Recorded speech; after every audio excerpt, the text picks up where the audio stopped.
ئەنجومەنی وەزیران بڕیاری کەمکردنەوەی موچەی فەرمانبەران و موچەخۆرانی داوە، بەڵام دوا بە دوای بڕیارەکە لە تۆڕە کۆمەڵاتیەکان کاردانەوەی گەورەی بە دوای خۆی داهێنا. هاوکات موچەخۆرانیش لە شەقام گرتبوونەوە ئەنجام دەدەن دژی ئەو بڕیارە. بزانین لە موچەخۆران دەپرسین ئەم بڕیارەی ئەنجومەنی وەزیران چ کاریگەریەک لەسەر ژیان و گوزەرانی ئەوان دروست دەکات و قسەیان چییە لەسەر بڕیارەکە و تا چەند پێی ڕازین لەگەڵمان بن. ئەگەر لە 2014 موچەخۆرانی هەرێم ڕێگەیان نەدایە پاشەکە و بچواتە سەر بۆ حکوومەت، ئێستا ئەمە دووبارە نەبووە. ئەمە جارێککە مێژوو خۆی دووبارە کردوێتەوانێ. ئەگەر جاری یەکەم بە ناوی پاشەکەوتەوە بوو بێت، ئەم جارە بە ناوی پاشەکەوتەوە نییە، ئەم جارە بە ناوی چاکسازیەوەیە. من نازانم چاکسازی لە چیەکەی. کاریگەری دروستەکە کەسەکەم کابرا چەند ساڵە خزمەتی کردووە لە پڕە سێرەکەی لە ساڵ 35 لێ بڕن کاکە هیچ معقول نییە. کابرا سێرەکەی کەمەندامی سیاسیە لە ساڵ 35 لێ بڕێمە هیچ معقول نیە. هەردوو قاچی داناوە معقول نیە کەسەکەم. ئەبێ یەکێک لەگەڵێکیشگا فەرقیە بێ. هەمووی بە یەک چاو سێرکرێ خەی ناکە، بەس هەندێک دەستکاریەکە دەستکاری ناکرێت. ئێمە 29 ساڵە درۆیان لێ بیسین.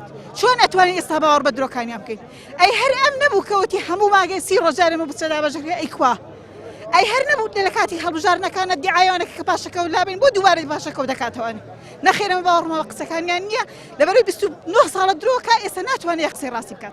ئێمە هیچ لەگەڵ ئەوەیان نین کە موچەکانمە کەم بکرێتەوانێت. ئێمە وان نزیکەی 5 مانگا موچەما وەرنەگرتووە. معقول نییە ئێستا لەسەر ئەو شوانە بێ موچەکانمە کەم کاتوانێ ئەو موچە بۆ جوانێژە درێت. کۆیلەکانی خۆیان دیوارەکانی خۆیان نابرن خەڵک قبوڵێتی.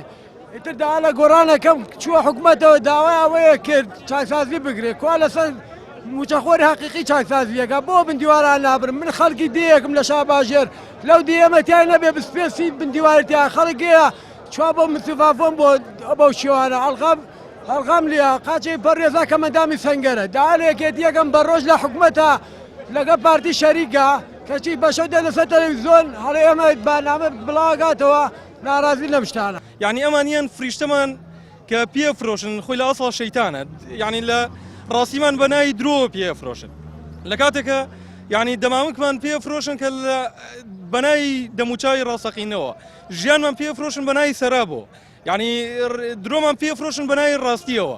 هەموو ئەو ماڵوێرانانەی کە پێمانە فرۆشن بەناوی چاکسازیەوە پێمانە فرۆشن سەرڕایەوەی کە ئێمە هەمومان یعنی لە ژیانێکە ژین لە ژیانێکی نامۆیە لە ژیانێکە کە ڕۆژ بە ڕۆژیانی ئەم خەڵکە لە بەرەو نەهامەتی زیاترە چێ، بەڵام ئەوان هیچ کاتێ لە ئێمە تێنەگەیشتن.